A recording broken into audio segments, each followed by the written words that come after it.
Good morning. Good morning. It is currently 1:11 a.m. and today's date is the 15th of November 2024.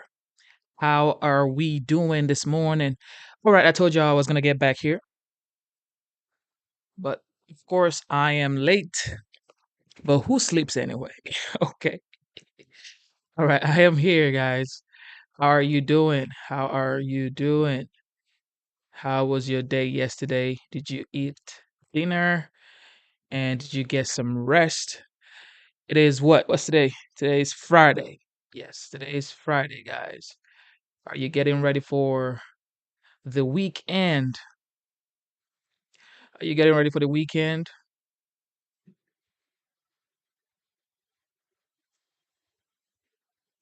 All right, double tap your screen, subscribe to the channel. You know what time it is. It is your boy Genesis.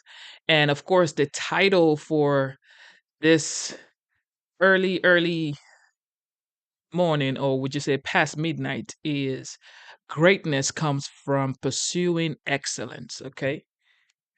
Greatness comes from pursuing excellence.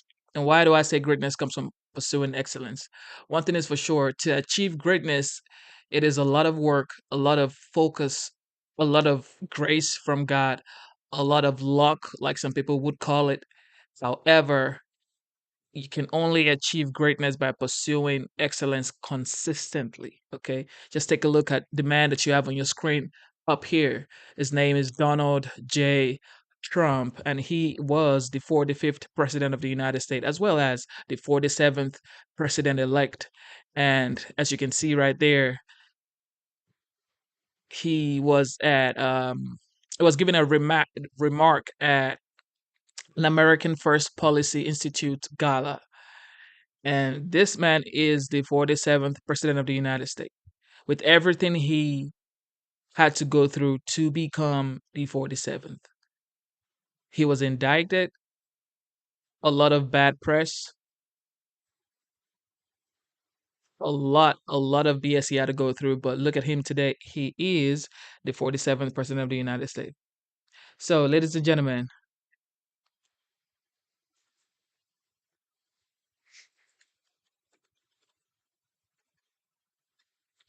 all right, let me put the polls up.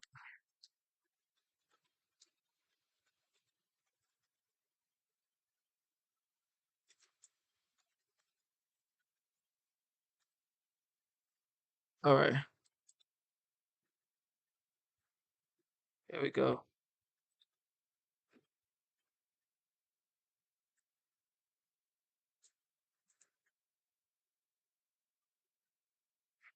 All right, so the polls are up. And now we're going to see the legendary Donald J.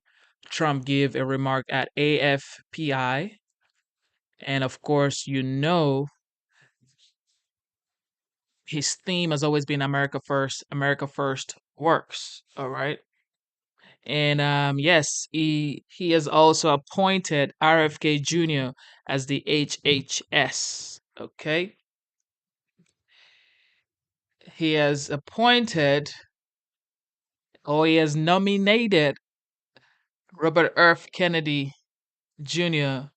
as the United States Secretary of Health and Human Services. This is a nomination by the 47th president elect. Okay, without further delay, let's go ahead and see what's going on with the legendary. This is like his first time or second time having a public speech after he won the presidential election. Let's get it. Much. Wow. Well, thank you, Sly. You know, Sly does not do that. He doesn't do that stuff.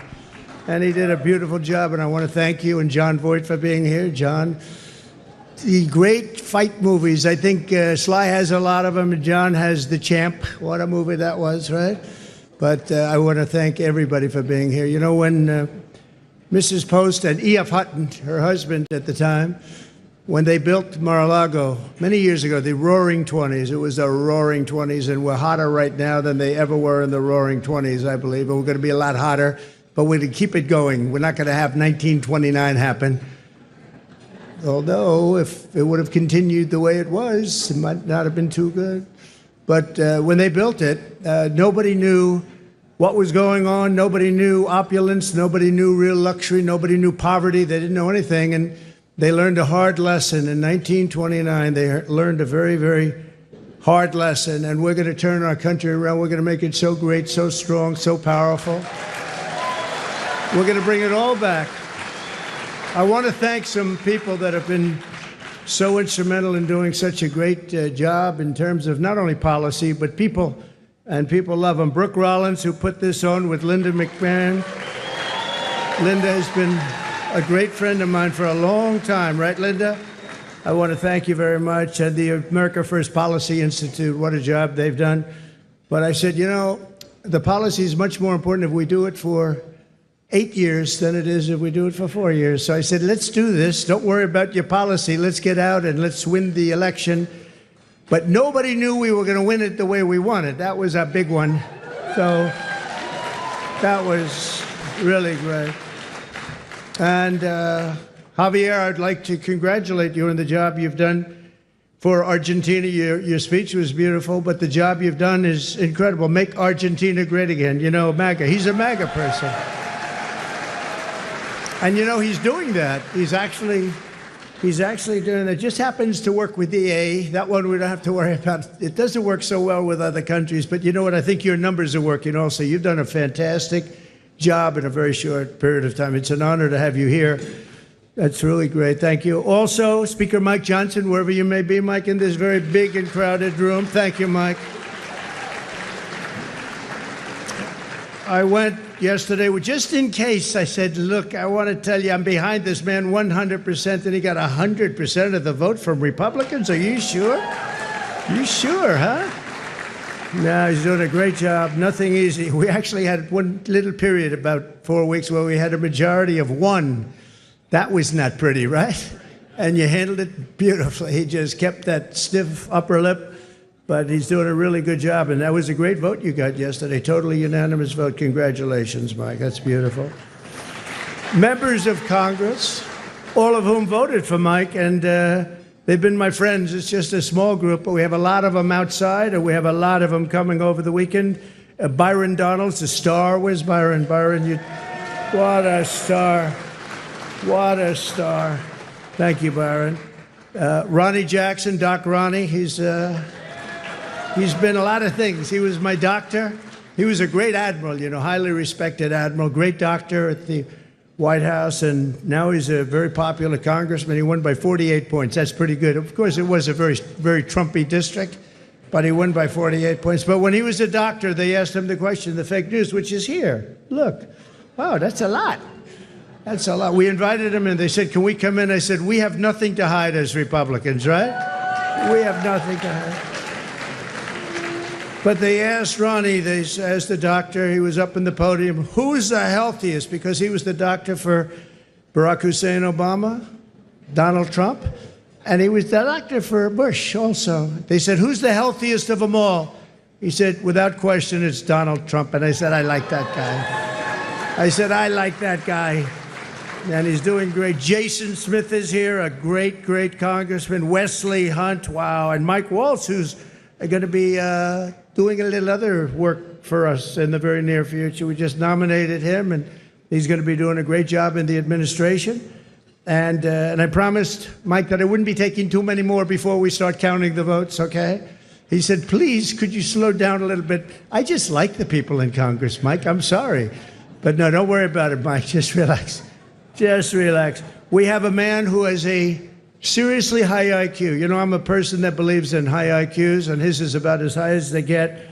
He launched a rocket 3 weeks ago, and then he went to Pennsylvania to campaign because he considered this more important than launching rockets that cost billions of dollars.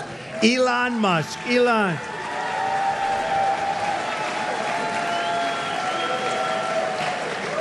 What a job.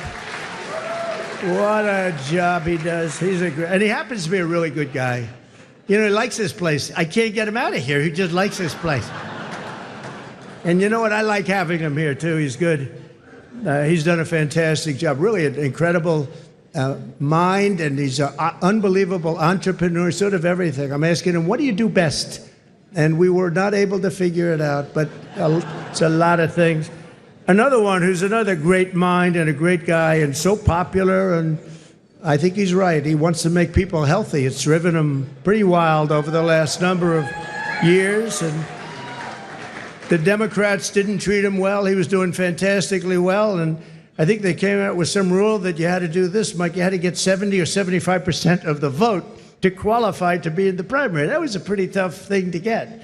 And he was doing incredibly well, and he decided he can't do it, went independent. Now he's with us all the way. And today I nominated him for, I guess, if you like health and if you like people that live a long time, it's the most important position, RFK Jr. Bobby?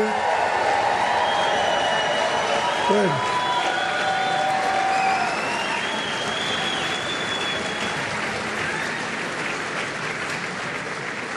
And I just looked at the news reports. People like you, Bobby. Don't get too popular, Bobby. Oh. You know, you've reached about the level. Now, we want you to come up with things and ideas and what you've been talking about for a long time, and I think you're going to do some unbelievable thing. Nobody's going to be able to do it like you, and boy, does he feel it in his heart. So congratulations also to your family. And a woman who was a Democrat and was an independent, she went independent, and last week she said, I want to be a Republican because this is what I stand for. And I've always admired her, and I've admired her because she was loaded up with common sense, and it's all about common sense. I mean, we're conservative in this room, but we can understand the other side, but what we really are is people with common sense. And I think that's why we won with the numbers that we won by. Tulsi Gabbard. Thank you, Tulsi. Great common sense. And you have Vivek Ramaswamy. It's taken people a long time, and now that name is emblazoned into their brain. But Vivek, wherever you may be, where are you, Vivek? Thank you, Vivek. Good. He's working with Elon on efficiency. They're working on efficiency, among other things, and they're going to be saving a lot of money and making our country stronger and better, and they'll be coming out with individual reports, but a big one toward the end. And you put those two together, it's going to be really great. So we look forward to seeing it, working with Elon, and that'll be a great experience. You're going to learn something from Elon, I think, right? It's going to be great. Thank you very much, Vivek. And great job. What you've done is fantastic.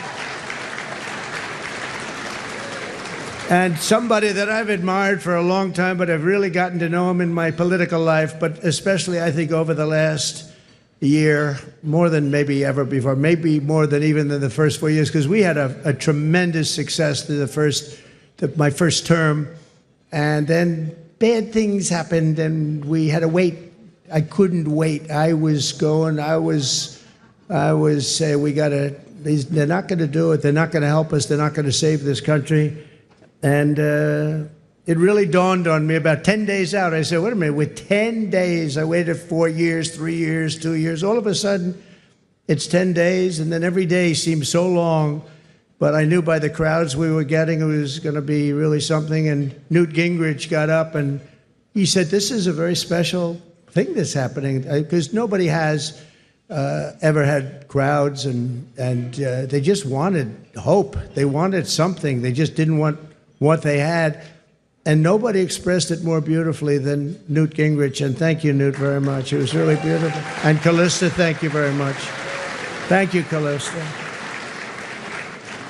But the American people have just delivered really something very, very amazing, the biggest political victory in 129 years. Can you believe that, Newt? 120. They said the most consequential election. I love that word. It's a beautiful word.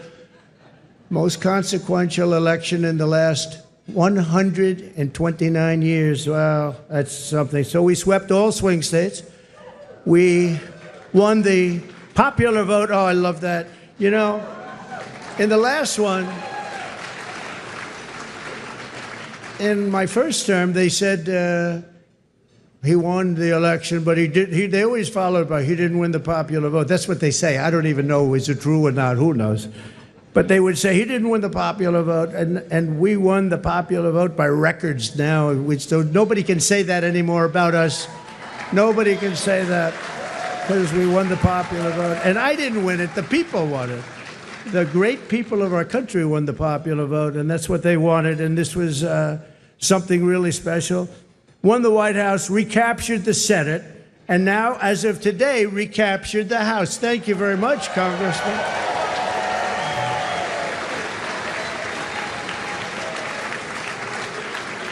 And on track, looks like we have it, the largest margin in the national vote in presidential year since 1928. That's a long time ago. Well, that's interesting. That's when this House was built, 1928.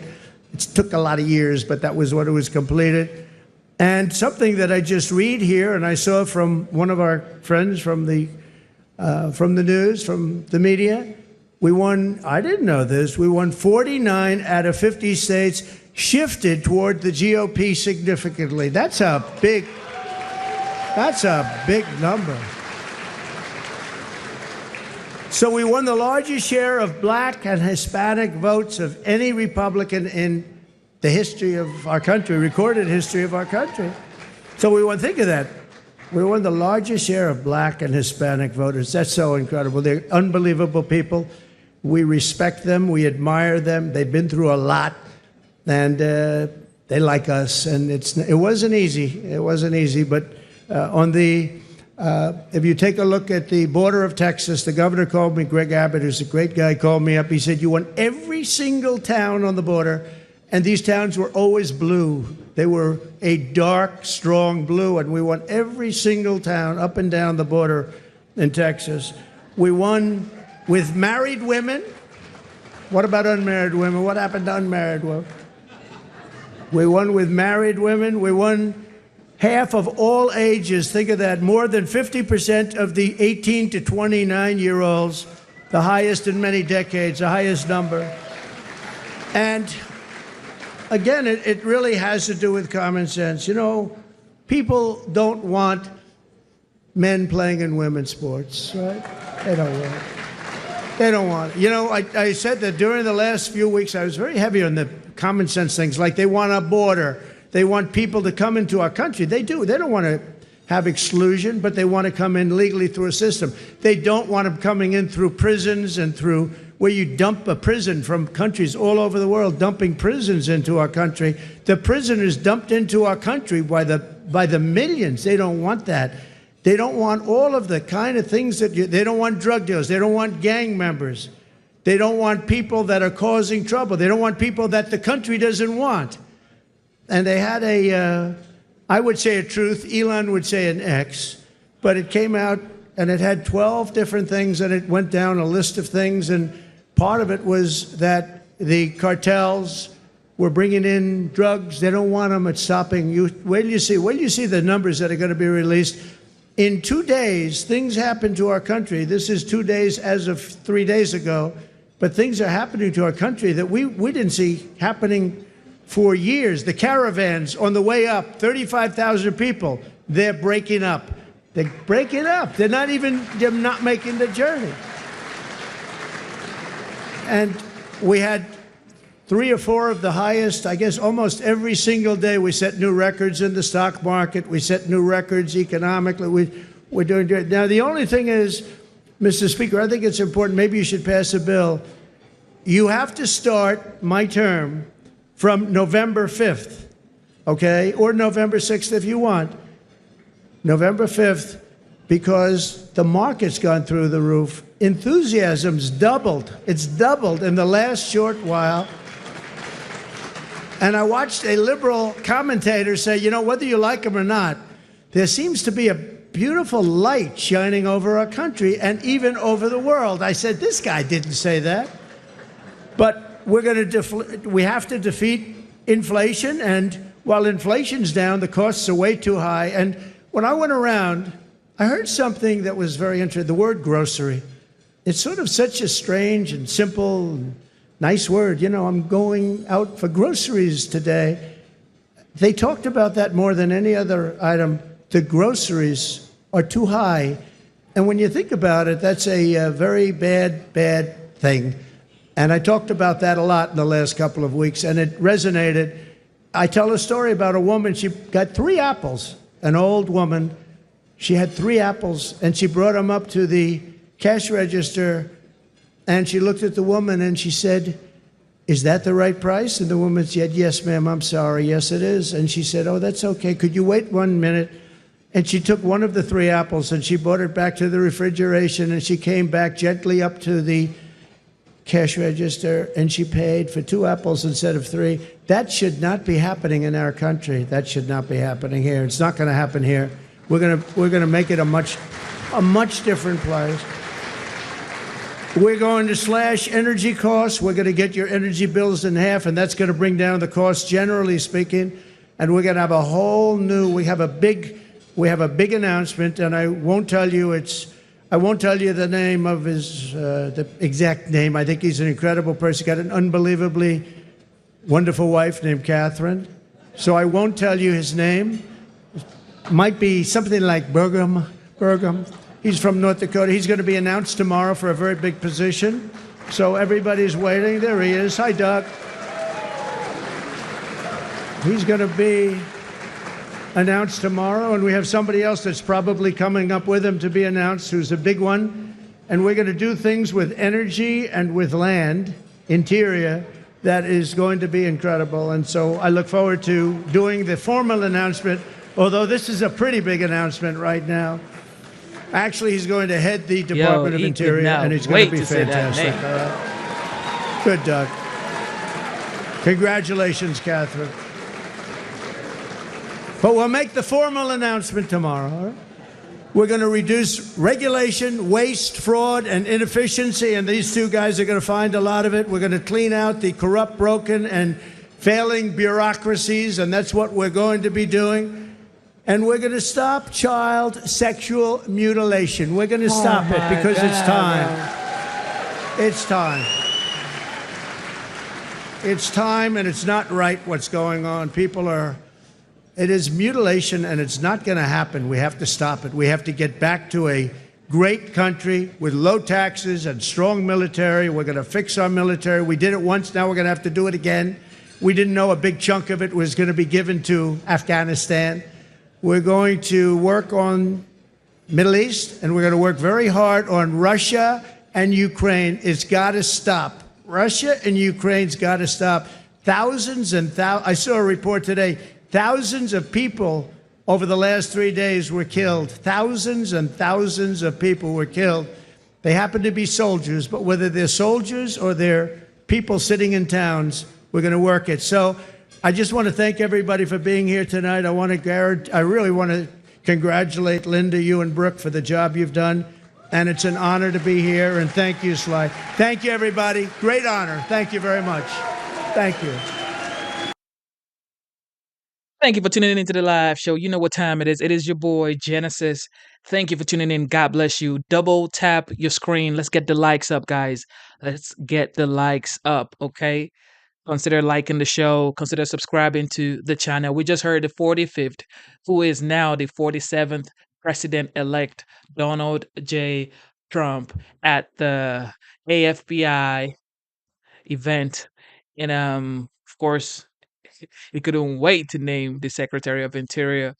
Okay, so as we all know, the man we know as RFK Jr.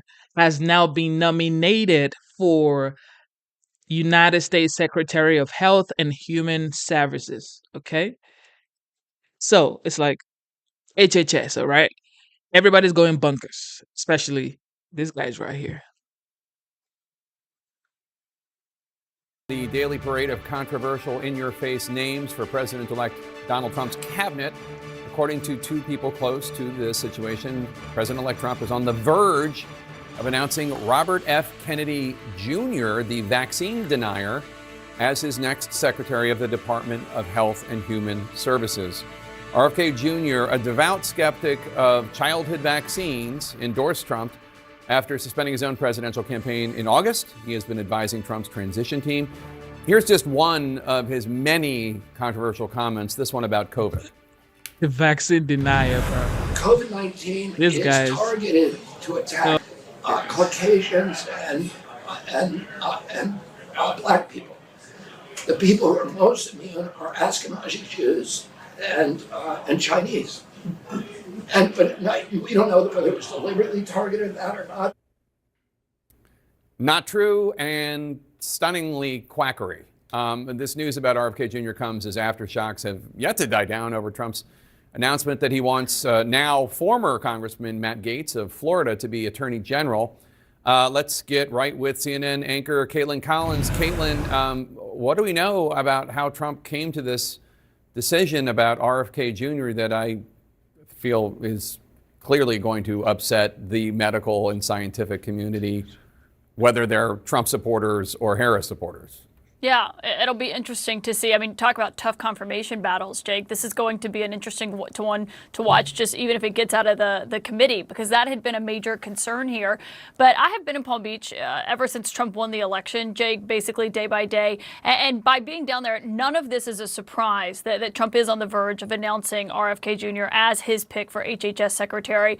Now, we are told that he has accepted this position. That's what Kristen Holmes was told. I was told Trump's on the verge of announcing it. Nothing is final until Trump himself has announced it. You can ask the people who've been picked for these jobs. They have even said that themselves, that they're waiting until he actually says it.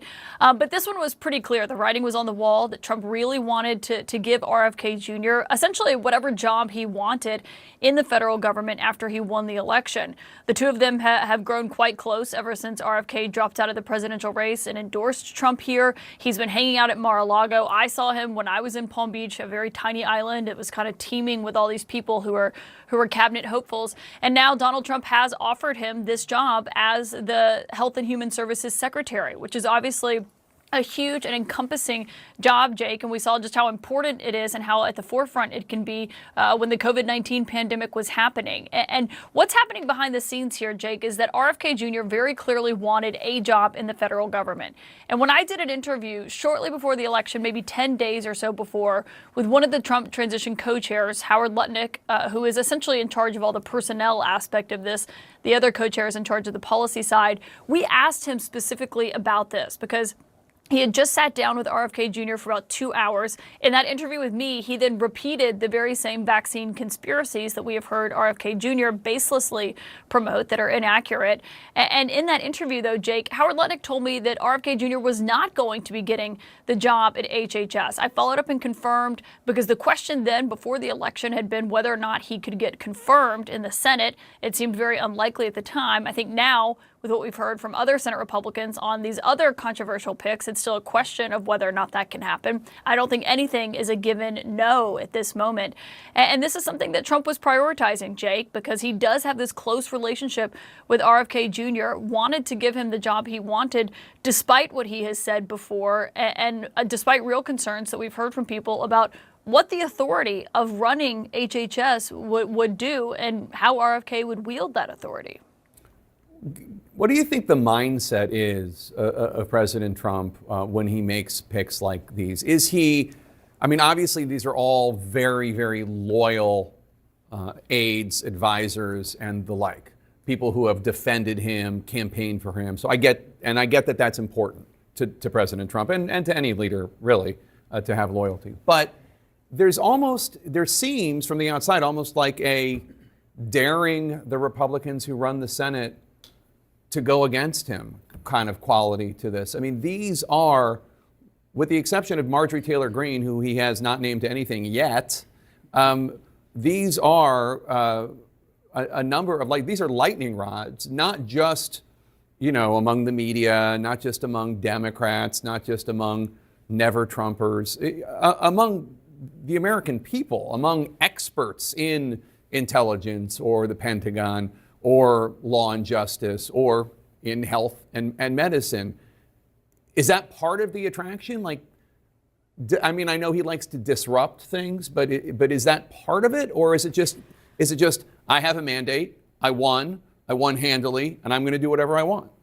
It's a great question, Jake, because typically, when a president takes office and they're making their cabinet selections, they keep in mind, how controversial is this confirmation process going to be? What's this going to look like? And sometimes when they're difficult ones, they withdraw those nominations. And that could certainly happen here. It happened in Trump's first term. But what I had heard from talking to people yesterday after the Pete Hegseth pick for DOD, Matt Gaetz for Attorney General, about how Trump himself was viewing the blowback, the criticism, the questioning from even Republican senators about the viability of these people as candidates for these jobs. Trump does not seem to be bothered at all by the negative coverage of it or the blowback to it. And that's different from the first time he was in office. And with RFK, none of this will be a surprise. All of the clips that you'll see where he's linking autism to vaccines, even though that's been completely debunked, where he's linking, mass shootings to prescription drugs, all of these things that are just his conspiracy theories that he has pushed. They know all of that is going to come. There's not some vetting process that's been happening behind the scenes where they're like, what's the most controversial statement from him? They know all of that is going to be part of this, and they're still picking him anyway, Jake. And I think that's a good point, that they are daring Republican senators to defy Trump on this, and they may not. Let's take a closer look right now at why Trump's choice of Robert Kennedy Jr. is so very, very controversial. CNN's Brian Todd reports on his history of outrageous statements and provocative views. I'm going to let him go wild on health. I'm going to let him go wild on the food. I'm going to let him go wild on medicines. The person Donald Trump's going to let go wild, Robert F. Kennedy Jr., is the 70-year-old son of Democratic icon Robert Kennedy and has become known mostly for espousing outlandish, false conspiracy theories about the COVID virus. COVID-19 is targeted to attack Caucasians and black people. The people who are most immune are Ashkenazi Jews and Chinese. And he's repeatedly, baselessly called the COVID-19 vaccines unsafe. There could be widespread disinformation to the public about what they should or shouldn't be doing in terms of their public health. The co-chair of Trump's transition team told CNN's Caitlin Collins this about what Kennedy might try to do with the COVID vaccines that are in place now, which have been proven to be mostly safe. He says, if you give me the data, all I want is the data, and I'll take on the data and show that it's not safe. And then if you pull the product liability, the companies will yank these vaccines right off of the market. In May of this year, it was revealed that Kennedy once claimed in a deposition that a parasitic worm had once entered his brain and died, which he said led to, quote, severe brain fog and trouble with his short-term memory. He actually joked about it. Maybe a brainworm ate that part of my memory. Earlier this year, in a rambling video posted on X, Kennedy admitted that about 10 years ago, he was driving in upstate New York when he found the carcass of a dead bear that had been hit by a vehicle. So I pulled over and I picked up the bear and put him in the back of my van because I was going to skin the bear. But Kennedy said he got sidetracked by several events that day, couldn't go home, didn't know what to do with the bear.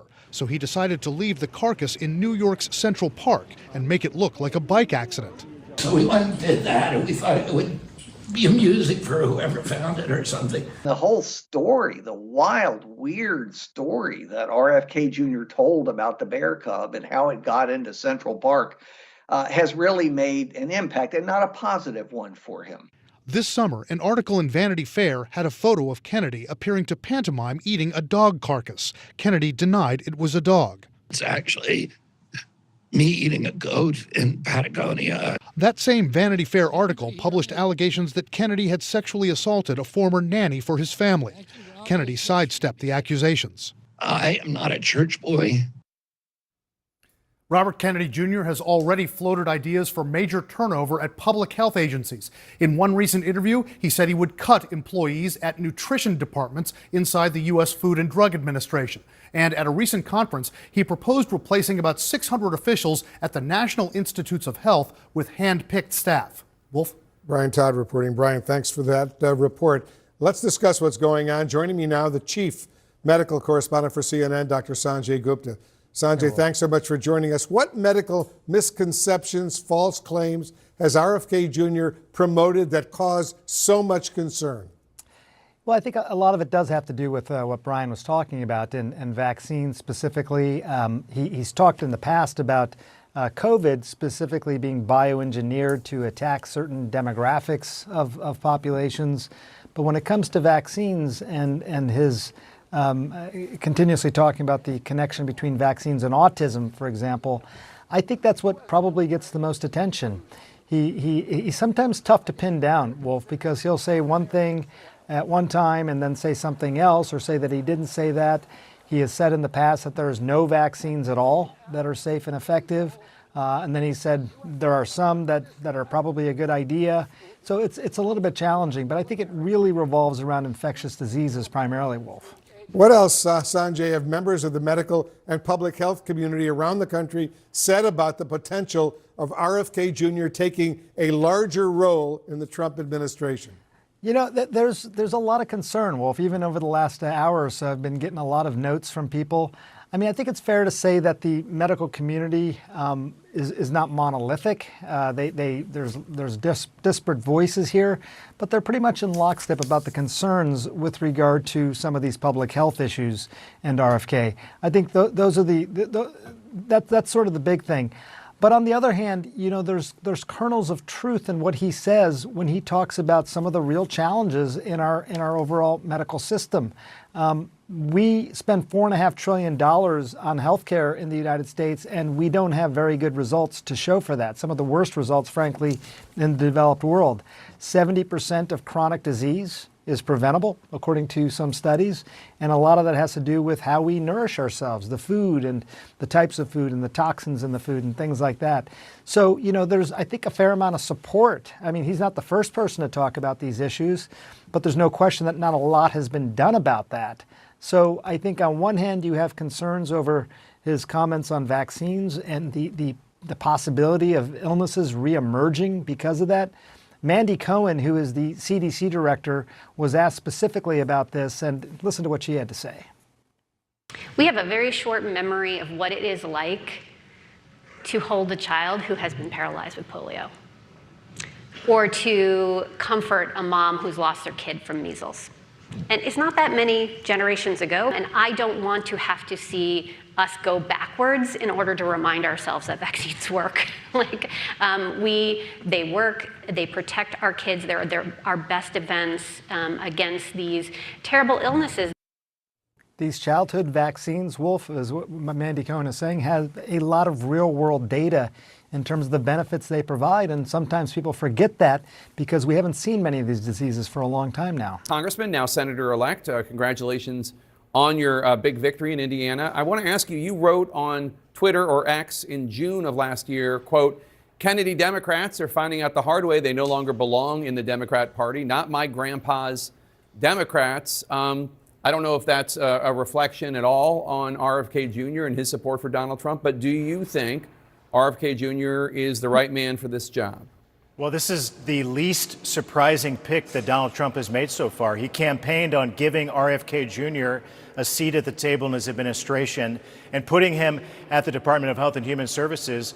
And to enact this Make America Healthy Again agenda, I think makes a lot of sense. So I look forward to the confirmation hearings and hearing more of what RFK Jr. has to say. But this is the second prominent Democrat pick that Donald Trump has made to his future administration. He's uniting the country, and he's carrying out the agenda that the American people elected him to do. I think Congresswoman Tulsi Gabbard, if that's who you're referring to, has changed her party registration to Republican, but I take your larger point. There is concern among medical and health experts, not about RFK Jr.'s drive to make food healthier or to tackle chronic illness, which are both laudable and important goals, but because he has said so many false things in the past about childhood vaccines. Here is what he said last week to Fox. I do believe that autism does come from vaccines. But I think most of the things that people believe about my opinions about vaccines are wrong. All I've said about vaccines, we should have good science. We should have the same kind of testing, placebo-controlled trials that we have for every other medication. Vaccines are exempt from pre-licensing placebo-controlled trials, so that there's no way that anybody can tell the risk profile of those products or even the relative benefits of those products before they're mandated. I mean, we should have that kind of testing. So I'm sorry, that was from June. It wasn't from last week. But most importantly is that the scientific and medical community has been clear for years that what he says about vaccines, childhood vaccines, is false. They don't cause autism. There's no direct link. Does that bother you at all?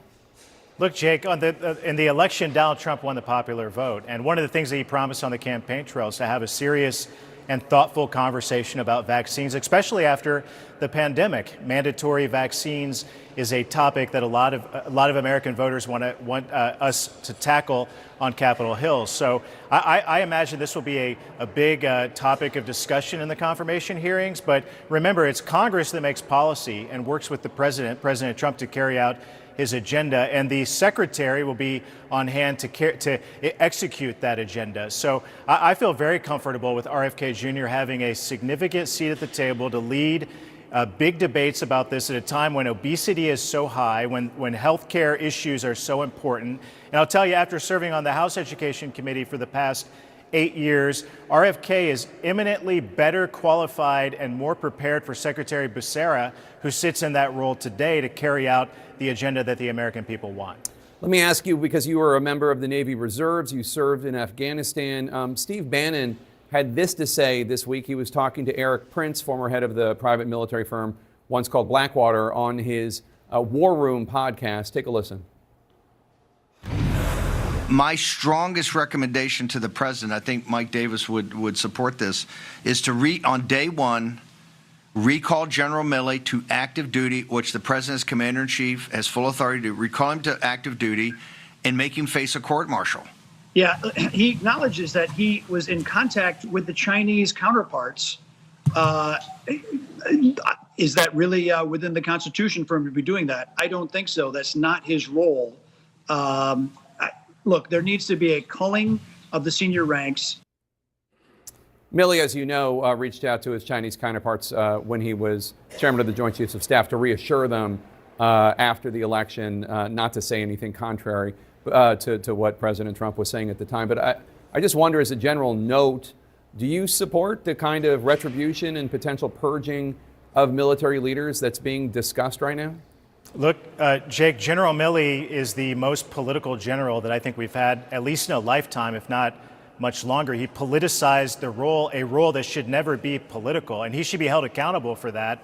And what happened, the fallout after the pullout in Afghanistan, that he and the Secretary of Defense and Jake Tapper and others in the Biden administration Jake Sullivan. No one has ever been. Jake Sullivan. Jake Sullivan. None of these guys have ever been held accountable for one of the biggest embarrassments in American history. I served in Afghanistan, and the result of all of that today is a historic recruitment crisis in the American military. And I think a lot of the blame falls on the shoulders of Secretary Austin and General Milley. So I'm about to become a United States Senator, and I hope to serve in a role perhaps on the Armed Services Committee. And I will be diligent in holding General Milley and others accountable for things that no one's ever been held accountable before. I don't know what that looks like. I certainly wouldn't call that retribution, but I think we have to hold people accountable for big mistakes to make sure that mistakes like that never happen again. So just to put a point on it, and then I got to let you go, but I definitely want to have you come back. That was not about accountability or criticism. That was about a court-martial. So I hear you on the accountability, and I hear you on the criticism. Have at it. But he was talking about court-martialing General Milley. Senator-elect Jim Banks of Indiana, congratulations again on your win. Come back soon. Thank you. He's the dean of the Brown University School of Public Health and a former Biden White House COVID coordinator. Dr. Jha, thanks so much for joining us. As you know, Trump has chosen this vaccine skeptic with no real medical or public health credentials to lead the nation's health policy. What's your reaction? Yeah, well, first of all, thanks for having me back. I think this is an extraordinarily bad choice, and it's not because of his lack of experience. A lot of HHS secretaries have not had health experience. Look, there is a reason why this nomination really puts the health of the American people at risk. Obviously, we know about his vaccine views, but the HHS secretary oversees Medicare, will determine what is covered and not through the program for seniors, that all seniors live under. It oversees Medicaid that covers nearly half the kids in America. So this is a very big job. And the way that previous secretaries have managed it in the Trump administration, Biden administration, others, is to let the scientists in Cap. those agencies make those Cap. determinations. RFK Jr. has given us all the signals that he Cap. does not plan to do that. He does not plan to lean on evidence and rigorous analysis to make decisions, but instead use his own ideas, which sound good on a bumper sticker, but really are not the policies we need in this country. And it's interesting on that point. RFK Jr. just released a statement saying this, and I'll put it up on the screen, quoting him now. Together we will clean up corruption, stop the revolving door between industry and government, and return our health agencies to their rich tradition of gold standard evidence-based science. What's your response to that statement? Now, look, obviously, again, on a bumper sticker, that sounds exactly right. That is exactly what we want. We want to be gold standard evidence-based science. The problem is that most of the ideas he has been eschewing or espousing, not all of them, but most of them, fail that test. His ideas on vaccines, certainly the way he talks about raw milk, the way he's talked about fluoride, but just a whole host of things that somehow this virus, SARS-CoV-2, was created to spare Jewish people, like just really off the wall ideas that are not based on evidence-based science. And so I don't have a lot of faith that he will carry out that idea. If he did, that would be terrific. We'd all love to see it. Many Americans, though, are drawn to RFK Jr. because they're concerned about the country's health and food standards. As you know, what is the line between necessary reform and extreme views? Look, I think all of us agree that we have to have reforms in this. I mean, people bring up to me something that RFK Jr. talks a lot about, which is processed foods. We have too many processed foods in our country, no question about it. And it has definitely been one of the reasons we've seen the obesity epidemic. I would love to see concrete policy ideas on how we're going to reform those things. General vagueness, like we're going to clean up corruption, doesn't move the ball forward. He's talked about additives. My question is, how are you going to determine which additives are safe, which ones are not? You need to use a scientific, rigorous process.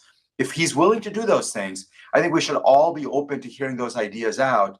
So far, his track record suggests that he's not going to use rigorous analysis to make these decisions. And that's what puts people's lives at risk. Dr. Ashish Jha, good to have you back in the Situation Room. Thank you very, very much.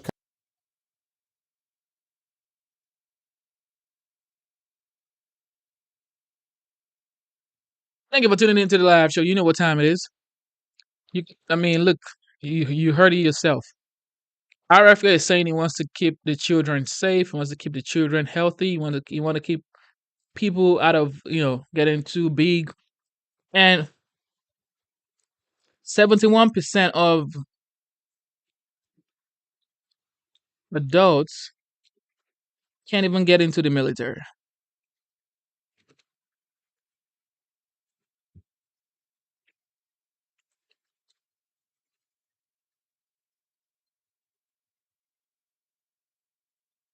Okay, it says here, according to a 2022 Pentagon study, 77% of young Americans between the ages of 17 to 24 are ineligible to serve in the military. 77%. Man, you better sit down.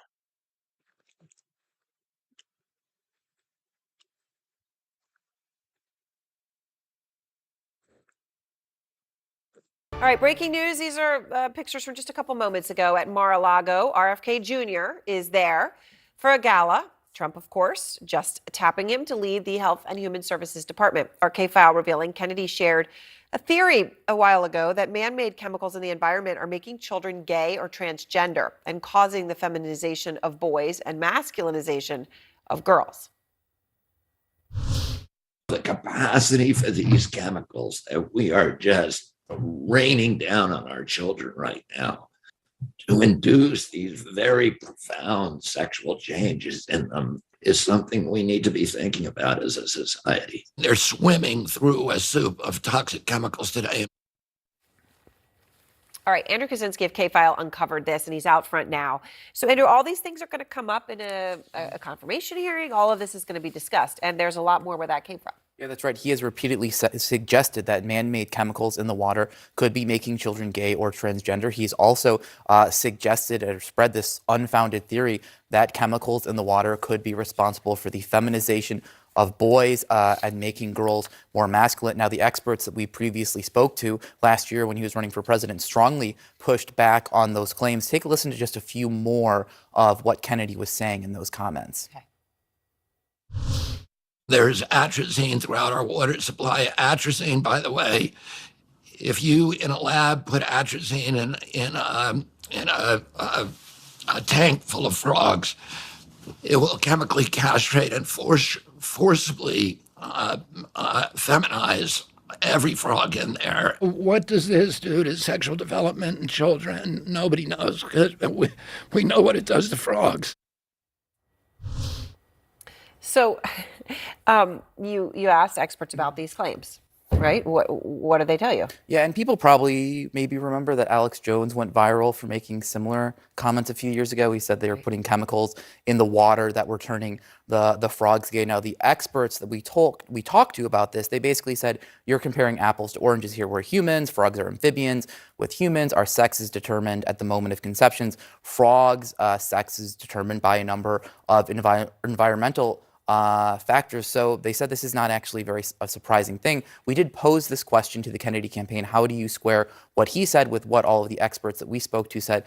And here is what they told us at the time. They said he is merely suggesting that given copious research on the effects on other vertebrates, this possibly deserves further research. We'll see. I mean, all of this hopefully will be discussed, and he'll have a chance to answer questions about it at confirmation hearings, assuming that those hearings occur. All right, Andrew, thank you very much. And now I want to bring in Mike Allen, the co-founder of Axios, deeply sourced inside the Trump world, breaking so much news on this incoming administration. So, Mike, here we are. RFK Jr. Is Trump's latest cabinet choice. So, and now this is one that, RFK Jr. had said that Trump promised him a cabinet position for the endorsement, and then Trump there was a little vagueness over what really happened. And but here we see that indeed appears to be what happened. So is all these choices, are they all serious? Is this really what Trump wants to do, or is some of this just a sort of shock and awe? 100%. Well, of course, Aaron, those things aren't mutually exclusive, but absolutely, based on my reporting at Mar-a-Lago, these are 100% things that President-elect Trump wants to do. He wants the fight. Their attitude is bring it on. I can tell you, Aaron, these picks have come faster and have been more defiant than even some insiders thought. Yeah. I'm told it's clear the president knew what he wanted.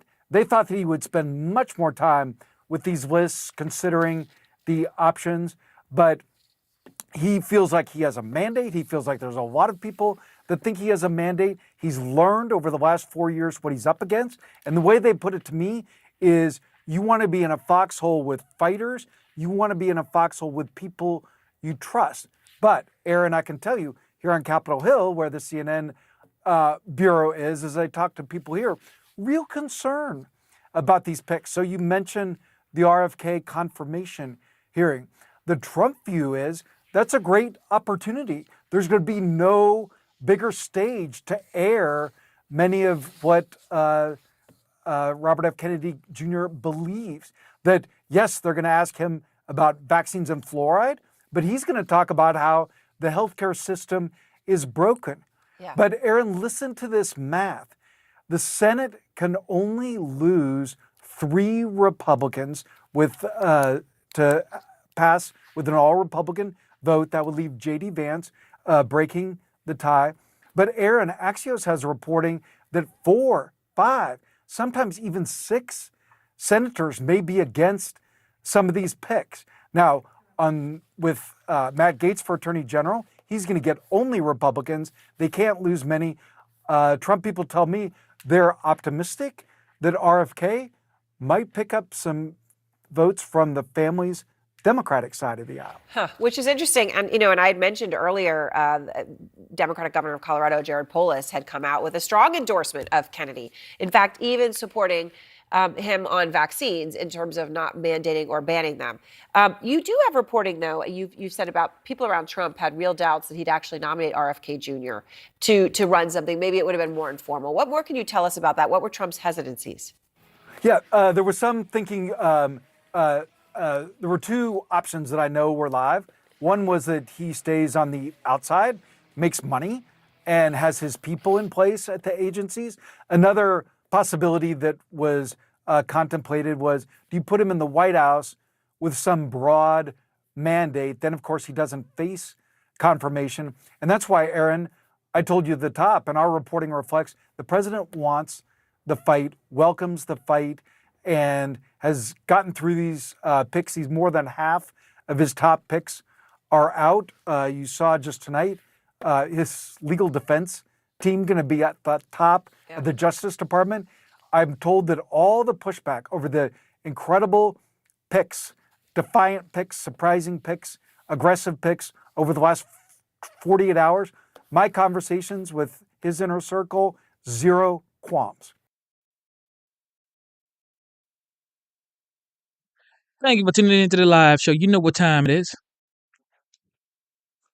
Double tap your screen, subscribe to the channel. Everybody's just going wild based on RFKP. If this man is going to be good for the United States, let him do his job, bro. Moments ago, President-elect Donald Trump just wrapped up his remarks speaking at his Mar-a-Lago club, where the room is filled with several of the people that he just named to his incoming cabinet, including one of his latest and most controversial picks, Robert F. Kennedy Jr., who Trump has chosen to be the nation's health secretary, despite how the vaccine skeptic has no medical degree or public health experience. Today, I nominated him for, I guess, if you like health and if you like people that live a long time, it's the most important position, RFK Jr. And I just looked at the news reports. People like you, Bobby. Don't get too popular, Bobby. Oh. You know, you've reached about the level. Now, we want you to come up with things and ideas and what you've been talking about for a long time.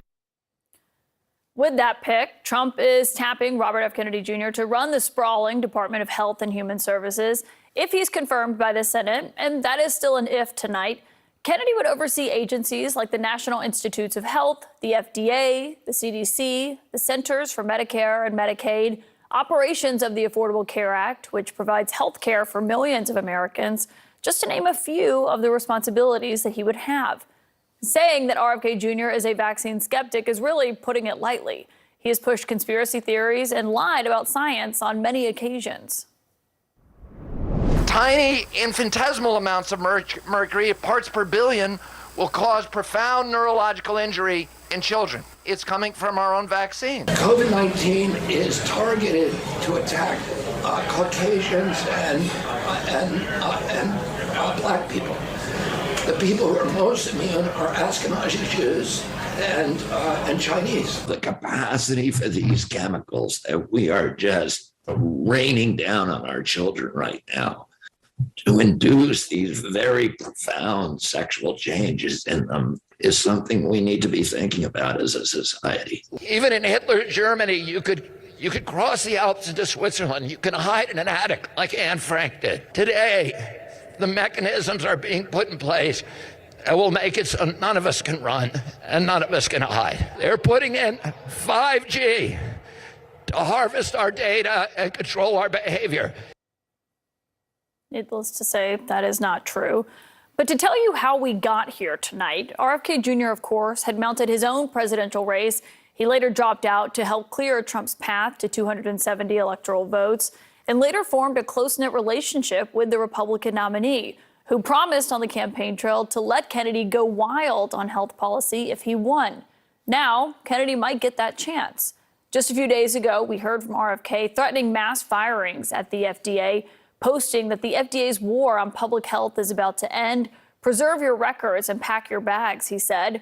Tonight, he struck a bit of a different tone, saying, quote, I look forward to working with the more than 80,000 employees at HHS to free the agencies so they can pursue their mission to make Americans once again the healthiest people on earth. My source tonight to start us out is the former acting CDC director under President Barack Obama, Dr. Richard Besser. And Doctor, it's great to have you here. You heard Trump there talking about the free reign that Kennedy would have. I mean, obviously, this is all pending a Senate confirmation. But what are your thoughts on Secretary RFK Jr.? Yeah. Frankly, I find it chilling. I spent 13 years working at the CDC. A large part of that time was during a Republican administration. And one of the things that was always certain was that the Secretary of Health and Human Services believed in science, believed in the power of public health science to improve people's lives. To see someone in that role who has done more than just about anyone to undermine people's confidence in our vaccine system is absolutely frightening.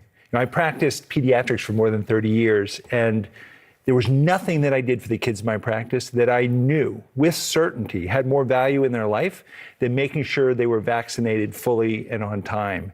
And he has done so much to undermine the confidence people have in that incredible, incredible intervention. It's also just, besides the vaccine skepticism, which is not dismissing it, because that's obviously a huge part of this, HHS is huge. Yeah. I mean, we don't really know, or I was looking at this today, his thoughts on Medicare and Medicaid and the Affordable Care Act, which ensures so many Americans.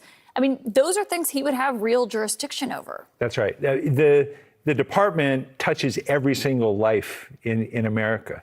If you're elderly, you've got Medicare. If you have low income, you have Medicaid. If you have disabilities, you're getting services and support from HHS. And I haven't heard him talk about those issues. And I think it's really important that people ask those questions to know where he stands on that. I know where he stands or stood on vaccines, and I find that really concerning. But one of the things that you see with many people who spread misinformation is that there are little bits and pieces in there that are really a good idea. And because of that, it can be really confusing when you're listening to someone to sort out, well, what's good here and what's bad. The idea of focusing on chronic diseases in children as a national issue, I think that's absolutely terrific. The idea of getting corporations out of having as much influence as they have in governmental decisions is great. Let's take on the school lunch program and get processed food out of there and truly make it a healthy meal. More than 40 million kids get half their calories from that. That would be something there could be bipartisan support for.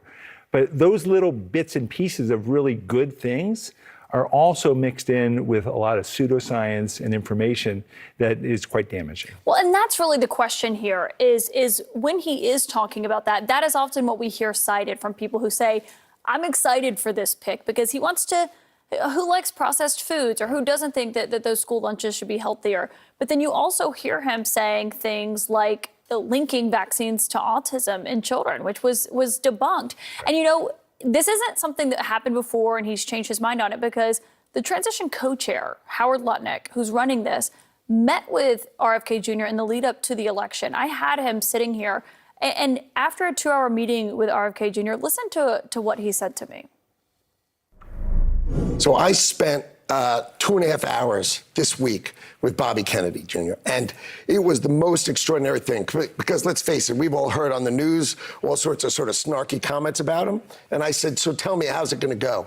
And he said, why don't you just listen to me explain things? And what he explained was when he was born, we had 3 vaccines and autism was 1 in 10,000. Now a baby's born with 76 vaccines. I mean, he was able to convince the CEO of Cantor Fitzgerald, who later said he believes in the science of vaccines, he was pushing things that are not true about vaccines. And being the HHS secretary, people trust you. You have a platform. Yeah. The idea that receiving vaccines would be parental choice scares me. One of the things that we have in America is a contract between each other. And an important part of that in public health is vaccination. I vaccinate my children to protect them, but also to protect other people's children. Sending a child to school You need to have that confidence that the child sitting next to them isn't going to give them measles or whooping cough because their parent decided that they didn't want to get their child vaccinated because they're hearing all of this misinformation. We count on it. What if that child had an immune problem and they're in there and their parent and their children who decided not to be vaccinated? We vaccinate our kids because we care about our children, our families, and our community. So what would you say to a Republican senator who might be listening right now? What I would say is, we have an important system in America of checks and balances. And the Senate plays a really important role in terms of confirming nominations. And I would say, ask yourself, will the people in my state be healthier by having RFK Jr. as the Secretary of Health, or will their health be in jeopardy? Ask that really honestly, and if the answer is no, you can't support this nominee. Well, look, everybody should do what normally, like I have a family member, he stays in Indiana, and he would say he doesn't want to give his child any of those things. And I'll be like, why? Because my daughter took some of them.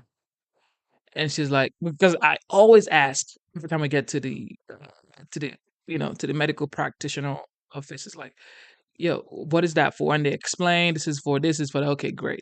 And they always ask, are we going to take, this shot? I'm like, nah, we don't want that one. We want this one. We don't want that one. We always speak. Okay. My wife and I, we always speak. However, it's like, how many can you even, like, how many do you know the side effects? You don't really know the side effects of everything. So it's like, if there's like long-term research that has been proven by facts, we should take a look at it. Okay, because there's so many things I would like to say, but then you got to watch what you say. Shout out to you too, man. Okay, what we got? Levitt. Caroline, always good to see you. And you are now the Trump transition spokesperson. Thanks for joining us this afternoon. Let's put up on the wall the administration names as they have taken shape so far. And a lot of support for many of these picks. I guess it's fair to say that Matt Gaetz is the most controversial pick so far as Attorney General designate by President Trump, and he has now left his post in Congress. This is Kevin McCarthy, who was asked about this, a former Speaker of the House on Bloomberg. Let's watch this. Gaetz won't get confirmed. Everybody knows that. It's a good deflection from others, but it also gives, I'll let it stand with that. Caroline, what do you say to that? Does the president believe that Gaetz will get confirmed? And you hear Kevin McCarthy say that won't happen, and everybody knows that. What do you say to that? We do believe that. 9 days ago, President Trump received a resounding mandate from the American people, a once-in-a-generation mandate for change. Throughout this entire campaign, the American people made it clear they were sick and tired of the status quo from the Harris-Biden administration. They wanted a new direction for this country, and they chose President Trump to put America first. He has rolled out 16 fantastic picks over the past 9 days, and Matt Gaetz is one of those picks. I know Matt personally. He is a great person. He's a man of integrity. He also is a brilliant litigator. He served on the House Judiciary Committee for 8 years. Anyone who has watched him in those hearings knows that he's incredibly impressive. And like President Trump, Matt Gaetz has been a victim of the weaponized Department of Justice. And one of the promises President Trump made to the American people was to root out the corruption at the DOJ. We have seen this agency turn against the American people because of their political beliefs. Matt Gaetz and President Trump are going to put an end to that, and that's what the American people want. That's why they elected him. So what do you say to those? It's been raised in a number of articles today, the Wall Street Journal, other places, that he was motivated to leave, to resign his spot in Congress because there was an ethics report that was going to come out as soon as tomorrow, digging into some of these questions around behavior that could really break some of these ethics regulations.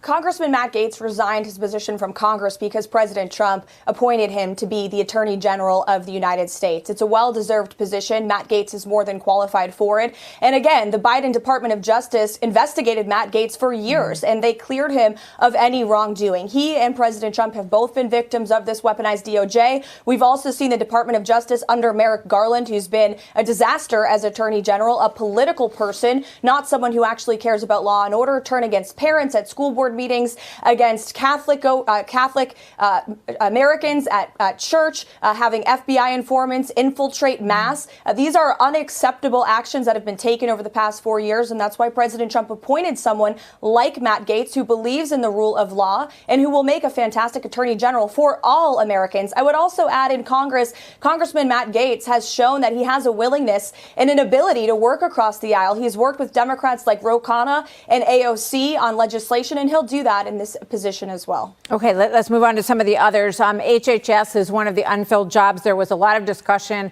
about whether or not Bobby Kennedy Jr. might be considered for that spot. Is he still in the running, and does the president want to find a prominent place for him?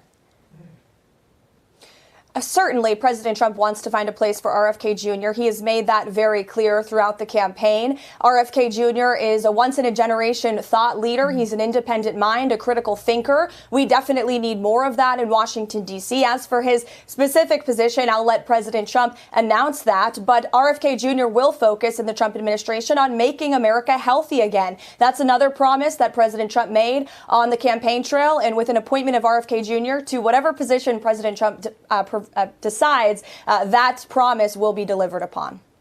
Okay, in terms of press secretary, obviously it's a prominent position. It's someone who interfaces almost on a daily basis with reporters. Is that something that you hope to do in the next White House? Well, look, Trump promised, and he has fulfilled his promise. Everything he said he was going to do, like the names he was going to point into different offices, he's made it happen. This is why look, this is why I voted for him, okay? Because I know he is a man of his words. He says things he's going to do. Here we go. Look, I have been honored to serve as the spokesperson for President Trump's campaign over the past year. It's been a great pleasure to have a front row seat to the greatest political comeback in history. Ultimately, these are decisions that President Trump has to make. I will let him make it, and I will respect whatever decision he does. Well, it's clear that he thinks very highly of you, and we will see what happens. We know Alina Habba took her name out of the running for that position. There are a couple names getting tossed around, but as I said earlier, sometimes these lists don't mean anything because sometimes we get some surprises. So we'll see. Do you expect that we're going to hear some more appointments this afternoon? I do, yes. I think the American people should stay tuned every day. President Trump is making up his mind on all of these amazing picks, from Tom Homan to Congresswoman Elise Stefanik, Governor Mike Huckabee, Kristi Noem. The list goes on and on. The American people are going to be well served by a Trump administration 2.0. Caroline Levitt. Elon Musk is getting some heat from the media. And it's like, yo, are you going to use the DOGE to your own favor or not? Because it's like Department of Government Efficiency. It's like, are you going to use that to cut regulations for your own companies like SpaceX, Tesla, the Boring Company, etc.? Let's see what CNN has to say concerning that one.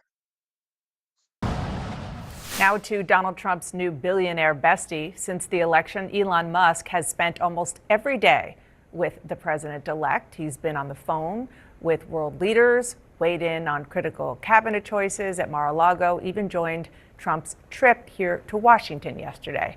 Ronan Farrow of The New Yorker joins me now. Thank you for being here. You've done extensive reporting on Elon Musk. You wrote about his brazen and expansive influence on the U.S. That was before he became attached at the hip at the president. Ronan, during the break, you and I were talking about the kind of unprecedented nature of this very wealthy private citizen having so much influence. We were sitting here at the table trying to think if there's anything that even comes close, like a Rockefeller or JP Morgan or Luce. I don't think so. Do you? Well, in the course of my reporting, I talked to historians because I had the same question, and I looked at all of those examples. And I talk in that article that you just showed about some of the precedents that maybe could fit the mold. But the key point here, Dana, is I talked to historian after historian who said, no, there's really nothing that comes so close. Because when we look at Elon Musk's government contracts, and they have continued to proliferate over the past 10 years, we're talking about nearly 100 contracts, 17 agencies that he works with, on the order of 15 billion plus in the value of these contracts. The officials who run those relationships are often cowed by Musk.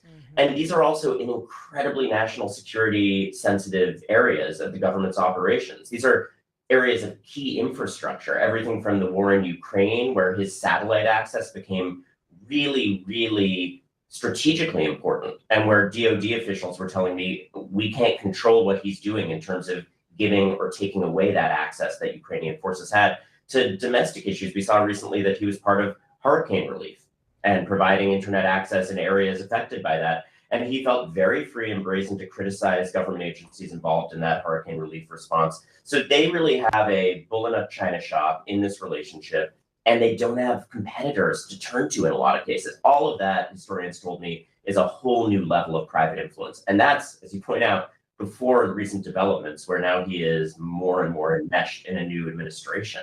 So enmeshed. And that's kind of the unofficial relationship that he has. And then, of course, there's the fact that Trump announced that he and Vivek Ramaswamy would be tasked with finding wide-ranging cuts to federal agencies. I wonder how that is going to kind of run up against what you just talked about, the billions of dollars in U.S. government contracts that he has. Well, this is the thing, the billions of dollars of contracts, and then also this is an individual, and these are companies that are under extensive investigation by U.S. law enforcement organs, everything from the National Highway Transportation Safety Agency to the Department of Justice. There's a major investigation that's been ongoing into whether Musk was fraudulent, his companies were fraudulent in the representations of their self-driving technology, and there were deaths that resulted from that technology in some cases.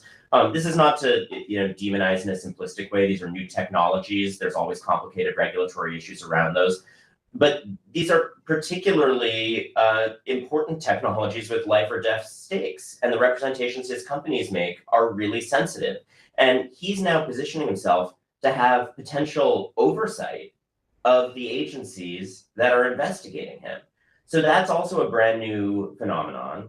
That would be an unprecedented level of conflict of interest. And I think for all of us in the press who care about creating accountability in these relationships for the American people, we're going to have our work cut out for us. Well, talk about that, because I know accountability and what he calls freedom of the press, which when you actually look at what has happened to a place like a platform like X, formerly Twitter, and the way that he clearly has sort of messed with the algorithms there, how does what he claims that he wants comport with what we have seen that has happened based on his influence?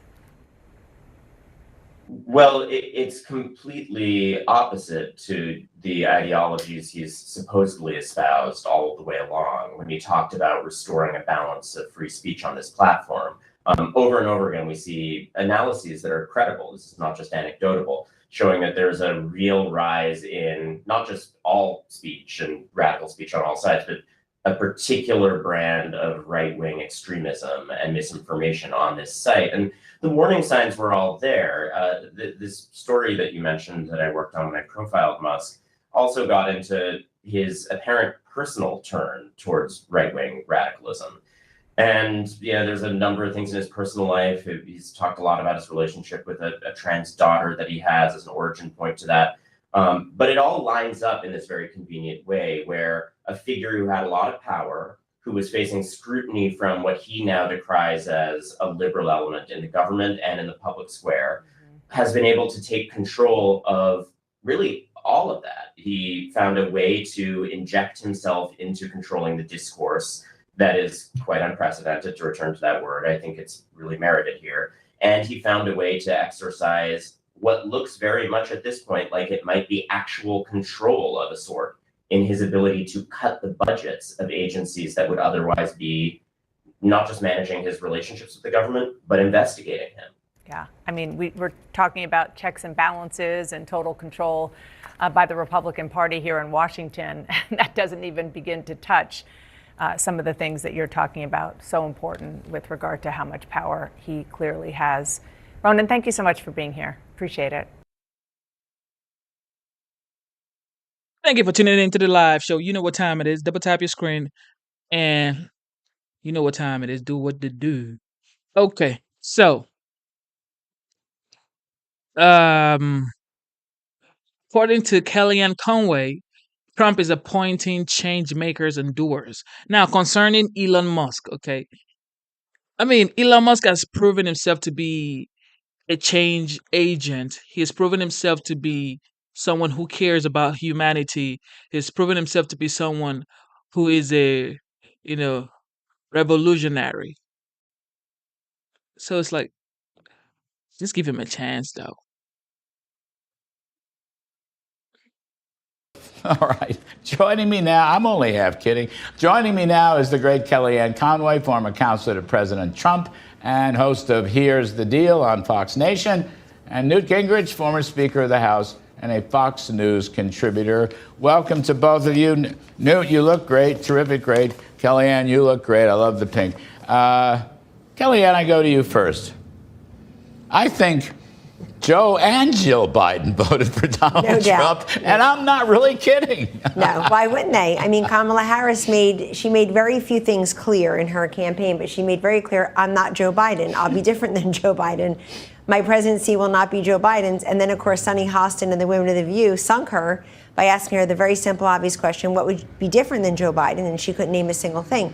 So forget her for the moment. She was supposed to be the change maker, the insurgent. And it turns out Americans saw Donald Trump that way. And so we should not be surprised that he is appointing people to his senior staff in the White House, to his cabinet, Larry, who are also change makers and doers. And people like him are going to just move with energy and alacrity and swiftness. He doesn't have another campaign to think about.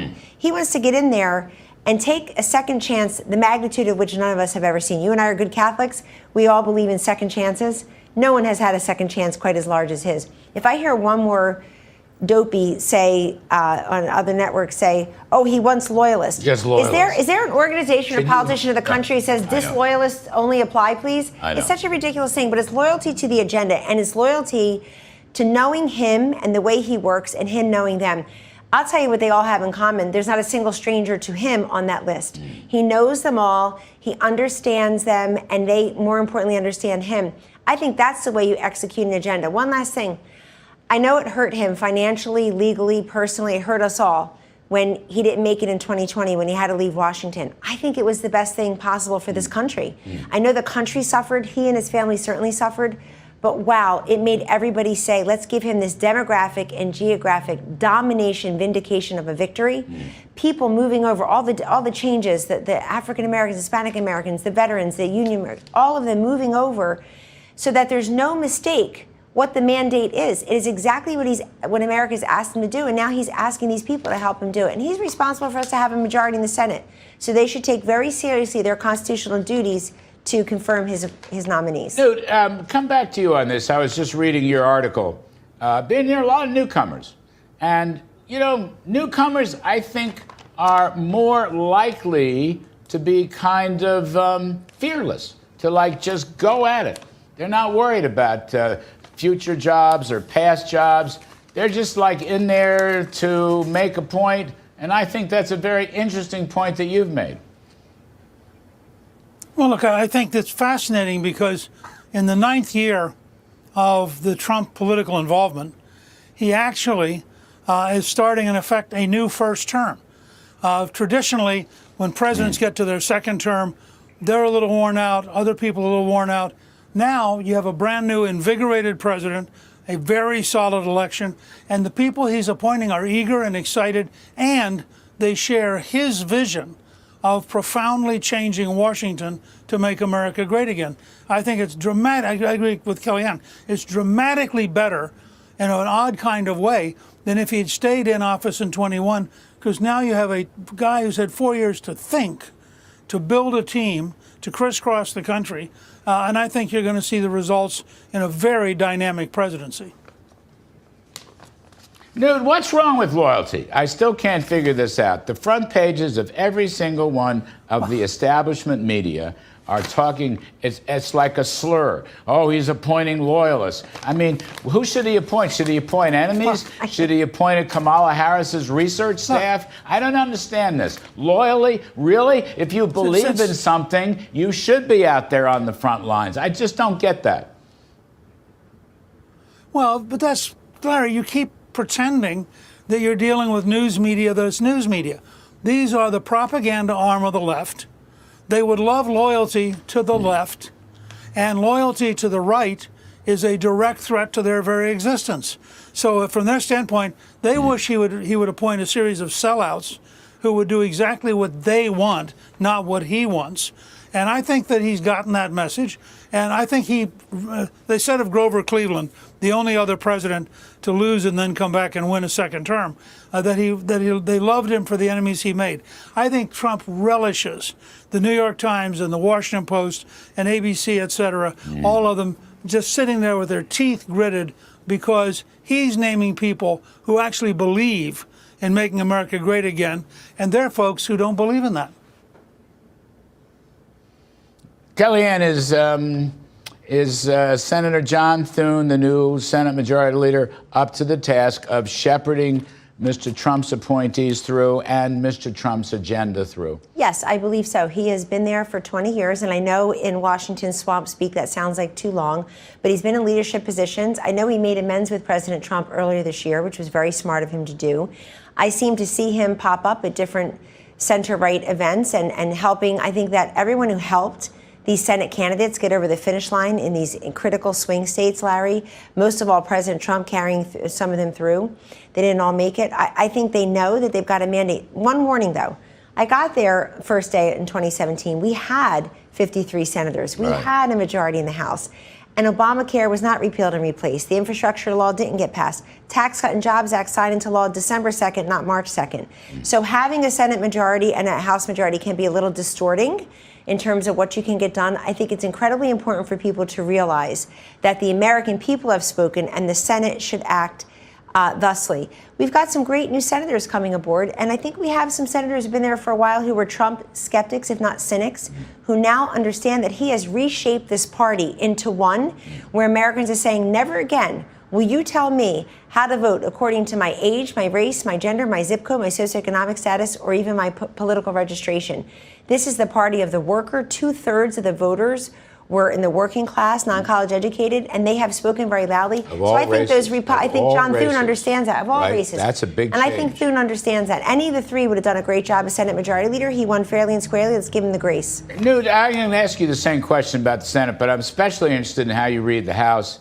The majority is very, very tight, and they're still counting stuff. Well, and they got a lot to get through. They're going to have to get through a big agenda. How do you read it, Newt? Look, I think, first of all, Mike Johnson has the hardest job in Washington. I couldn't imagine trying to be Speaker with that narrow a margin. But I'll say this. If they design the tax cuts right, and you were there with Reagan in the 80s as I was, if they design the tax cuts right and they go to a grassroots movement, they're going to pick up 30 or 40 Democrats at least. We carried 1/3 of the Democrats for tax cuts with Reagan. We carried half the Democrats for welfare reform. The key is to do what Reagan did. Create a program, go to the country, make sure the country wants the program, and have the country pressure the Congress.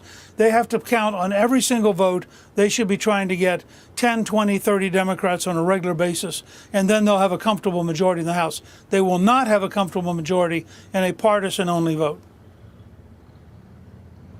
You know, Kellyanne, on another subject, but I don't want to lump them two together exactly, but let me just say, Pete Hegseth at Defense raised a lot of eyebrows, I guess was controversial. Matt Gaetz at Justice was an absolute freakout, but it was a Washington freakout, okay? I don't know that it was a conservative freakout. And I think Trump makes a statement with both of those First of all, they will defend him. They will keep to his promises, shaking up the Pentagon, shaking up the generals, taking the woke out of the military. These are all very good missions, it seems to me. And as far as the Justice Department goes, is there a more corrupt, weaponized lawfare? I mean, look what they did. By the way, they're still doing it. They just busted the Polymarket pay-for-play betting parlay because they chose Trump over Harris. I mean, give those guys a chance, really. I would think give them a chance. And ask them the questions under oath during their confirmation hearings. That's what the Constitution allows in our great federalist, our constitutional republic. Larry, first of all, President Trump has a right to nominate whoever he wants. He's got that mandate. But secondly, you said something very important. In addition to the regular responsibilities of the Attorney General at Justice, of the defense chief at the Pentagon, defense secretary of Pentagon. Now they got to get in there and take out root and branch the nonsense offices that have been created for no reason. What, ladies and gentlemen, what is the purpose of the Pentagon? To prepare and to win wars, to safeguard this country, for God's sake. And if you have an office that's worried about DEI, and you have one over here that's climate justice, you have one over there that's woke policy, what are we doing with taxpayer dollars, and what are we doing sending the message to the rest of the world? And at Justice, my goodness, Donald Trump was elected on November 9th, 2016. By January 5th, they were having that Oval Office meeting with Susan Rice and Clapper and Brennan and the whole Obama and the whole the next day, Comey is in Trump Tower, and as they're finishing the intelligence meeting, takes Trump aside the way you would say, how are the kids and will it snow tomorrow?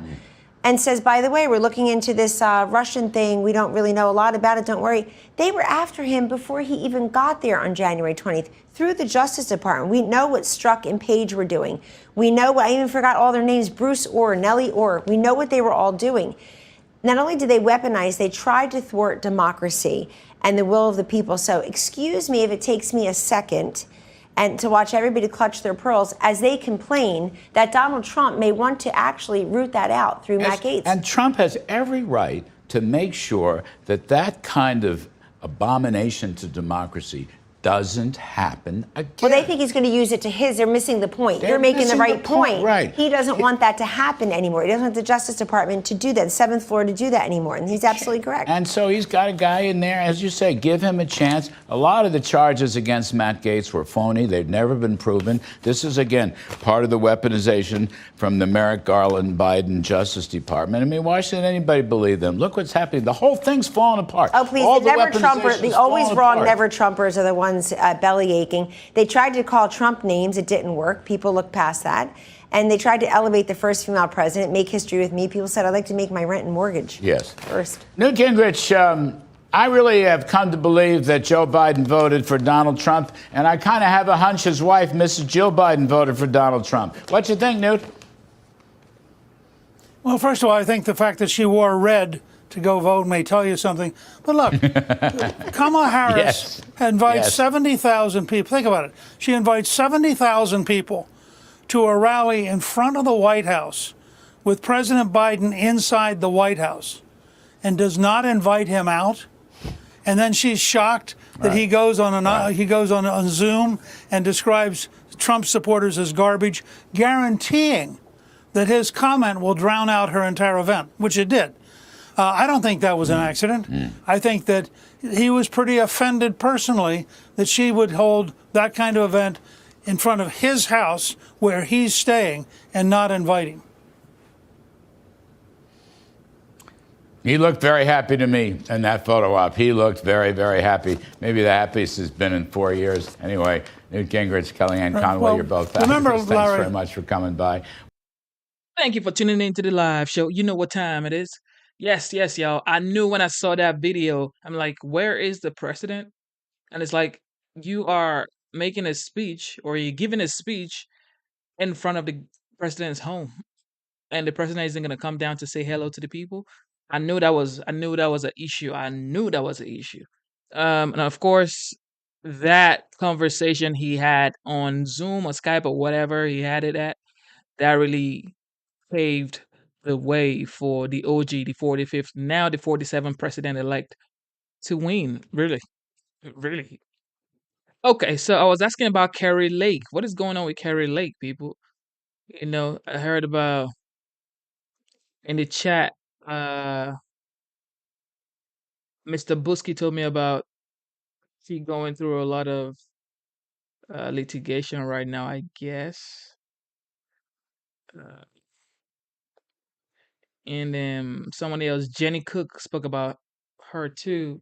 Well, ladies and gentlemen, we say a prayer for Carrie Lake. I hope she comes out a better person, or something pulls into the right direction for her. All right, so what is going on with the Kamala Harris campaign saying they actually raised $1 billion and then accrues $20 million in debt? What is going on with that? Major money problems for the Harris-Walz campaign, which is now at odds with the DNC over its reported $20 million debt. FEC filings also show the campaign blew through more than $1 billion in just 3 months on things like celebrity events, consultants, and those always tricky private jets. Yeah. Allison Wynn is a former Obama fundraiser and a Silicon Valley tech pioneer. She joins us now. Allison, a Harris aide telling Axios, quote, "How do you raise an historic amount of money and not win a single swing state?" The honest answer is, I don't know. It seems we lost the national narrative, and that's what we need to diagnose. So, Allison, as a former Democrat fundraiser yourself, what insight can you provide into how they blew through all this money with nothing, absolutely nothing to show for it? Good morning, Todd. Good morning, Carly. Well, I think the Harris campaign is really out of touch. Even my 3 teenage kids told me that brat girl summer is over. So why are you spending millions of dollars on Megan Thee Stallion twerking, Lizzo, Eminem, J-Lo, Usher? Some of these are associates of P. Diddy. He is really not okay right now. So why do you want this type of affiliation? Right now, we really have to be very mindful, very demure. Not like that Donald Trump is demure, but he actually went on Theo Vaughn and Joe Rogan. He talked for hours, and you really got to know his personality. He really cares and is curious at what's going on with the American people and the youth. I really enjoyed his podcast with Theo Vaughn, where he actually flipped the script and started asking Theo Vaughn why he was addicted to, I believe, cocaine and fentanyl. And that's an issue that we're all going through right now, not us personally, but many of our youth, many of our American citizens who are homeless are in San Francisco, LA, facing addiction problems. It's a great point. And the DNC sent us a statement saying the campaign did not pay for endorsements. Any and all costs related to celebrities were towards production and relevant logistical costs. So that's their statement. Doesn't make up for the fact that there are significant money problems that they have right now.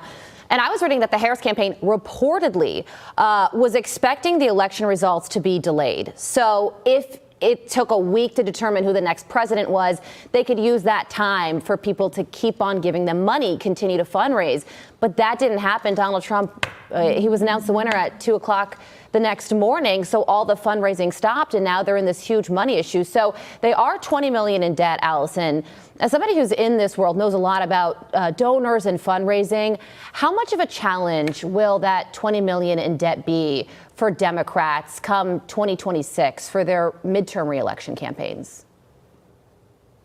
Well, I think they have a real come to Jesus moment. They need to, some of the leaders have to step up with the vision and communicate and connect with these types of new voters who want answers. They want people who are genuine and authentic. When you ask them questions, they want real answers.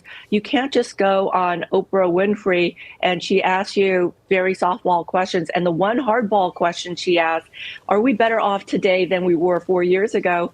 And you hem and haw and say, girlfriend, well, I grew up middle class with a lawn. She should have just said, no, we're not.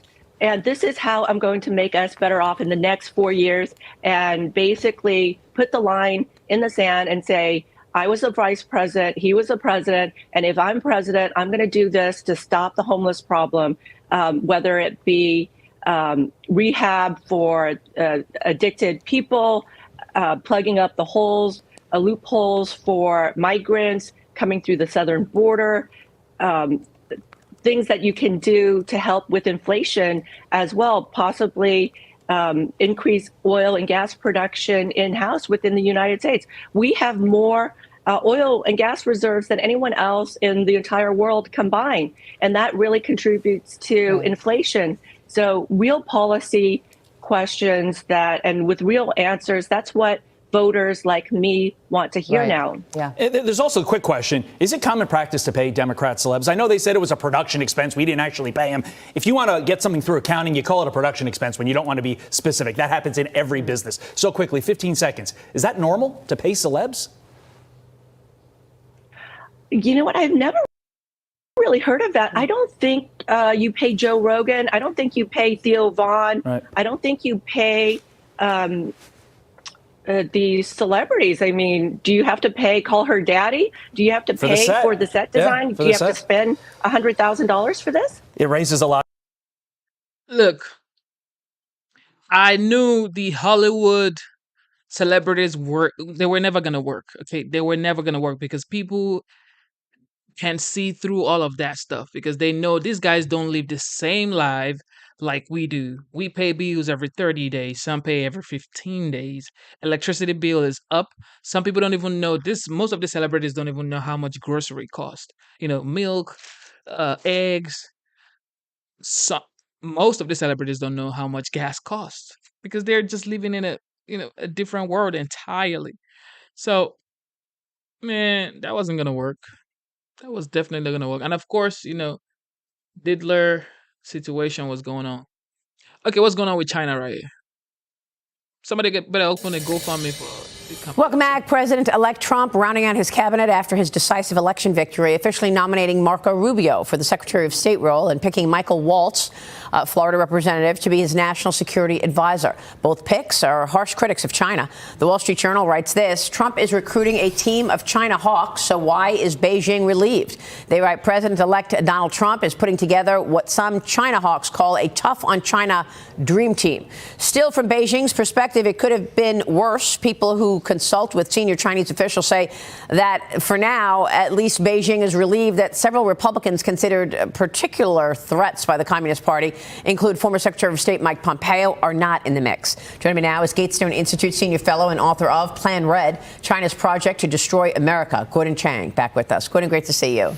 Good to see you. I mean, Mike Pompeo was the one who shut down the Houston embassy, told us that China was inside the gates and was really harsh in terms of, his treatment of China. He's not there, but what do you make of the others? Is this the dream team, hawks on China? Well, they certainly are, both Rubio and Waltz. And this shows you how much the landscape on China has changed when Beijing could be relieved when severe China critics are appointed to important positions. The days of Henry Kissinger, when he advocated all this cooperation with the Chinese, those are so over because China delegitimized those people who wanted to have, quote unquote, friendly relations. So this is good. What did you want to say about agriculture right now?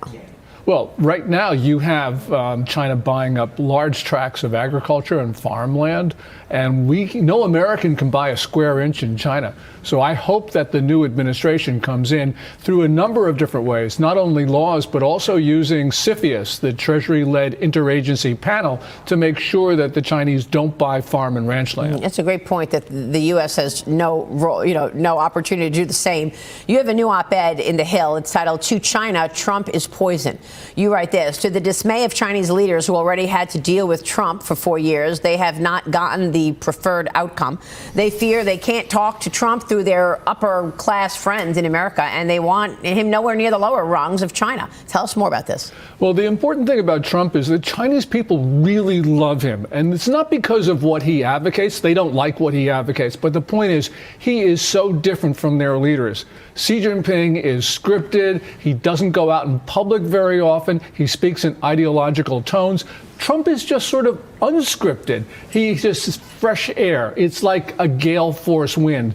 Chinese people look at him and contrast him with their lifeless leaders, and they say he's the guy we like. And that's very important for the Communist Party because they are worried about the inspirational impact of Americans on the Chinese people because the regime is so insecure. Yeah, and I say this a lot, but Trump really set the tone in his first term when he invited Xi Jinping to Mar-a-Lago.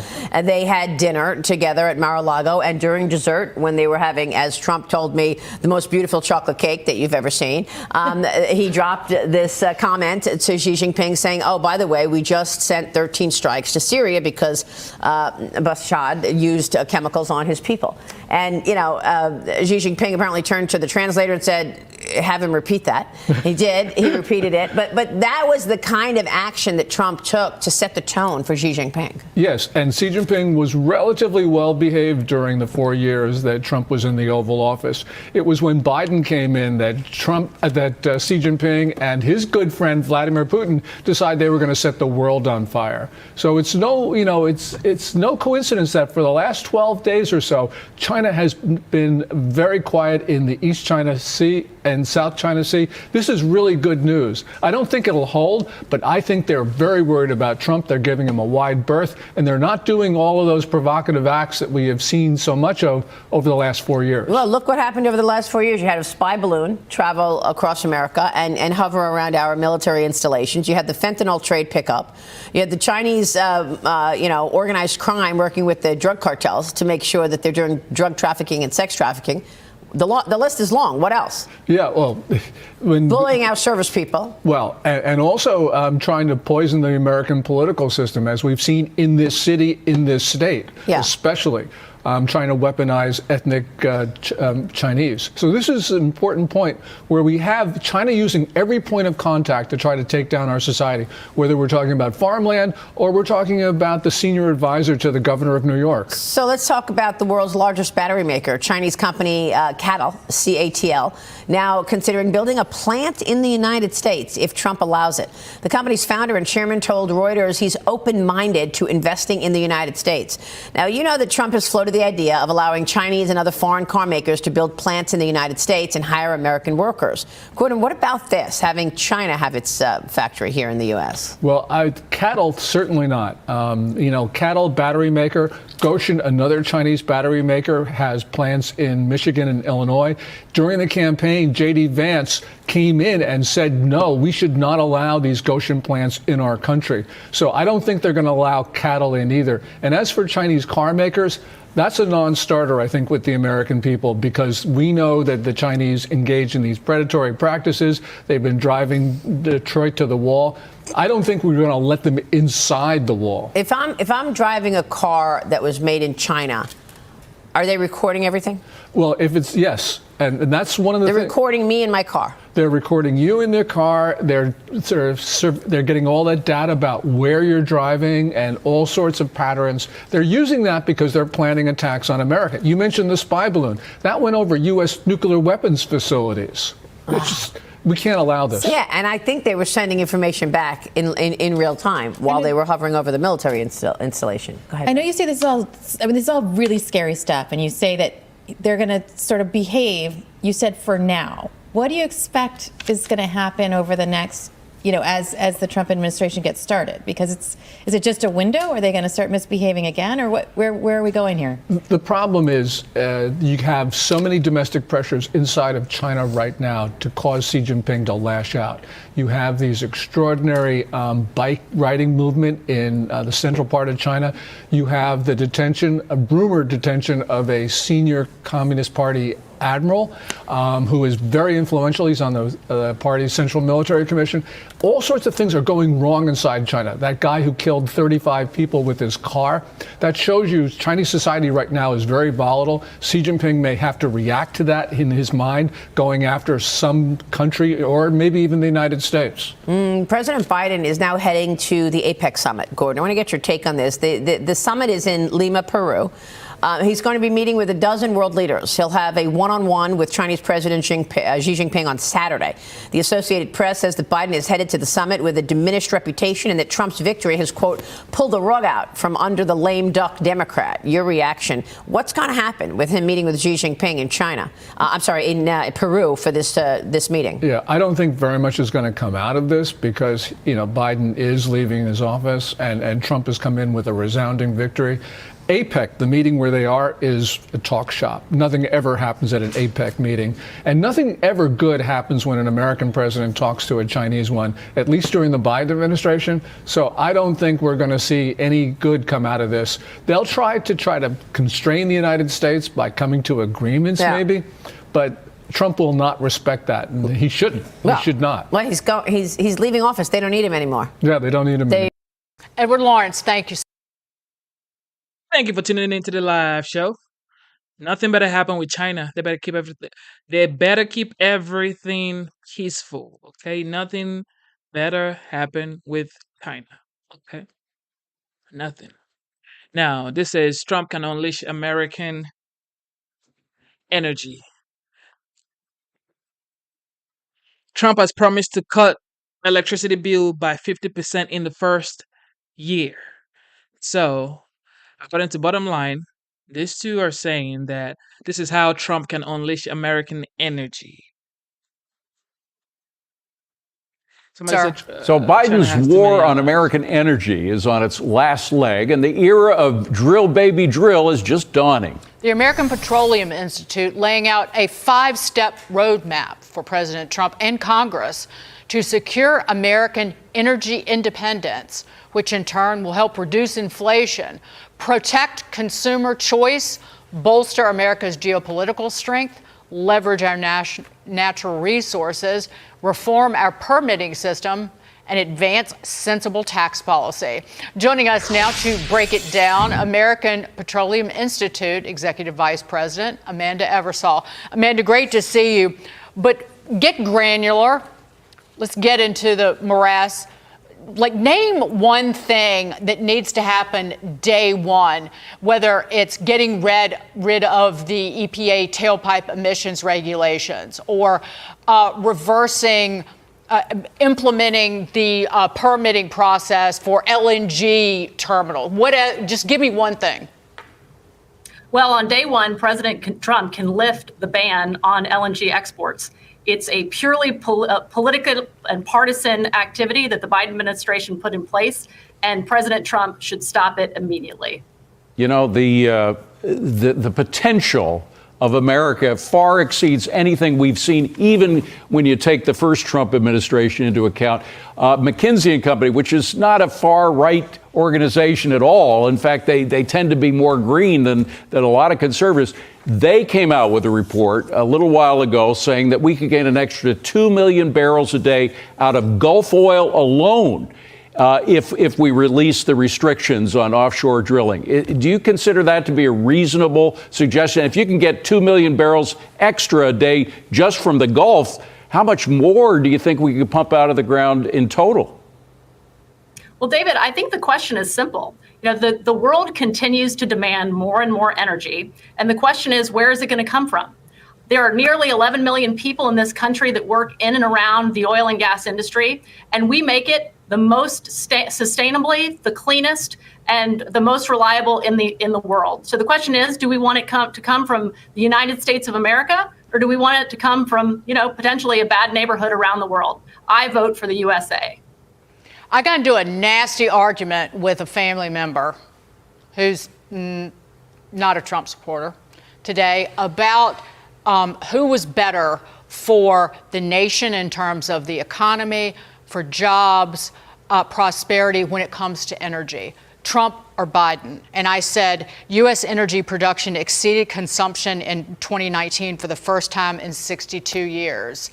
And I don't know how you argue that Joe Biden has been good for our prosperity in terms of fossil fuel production.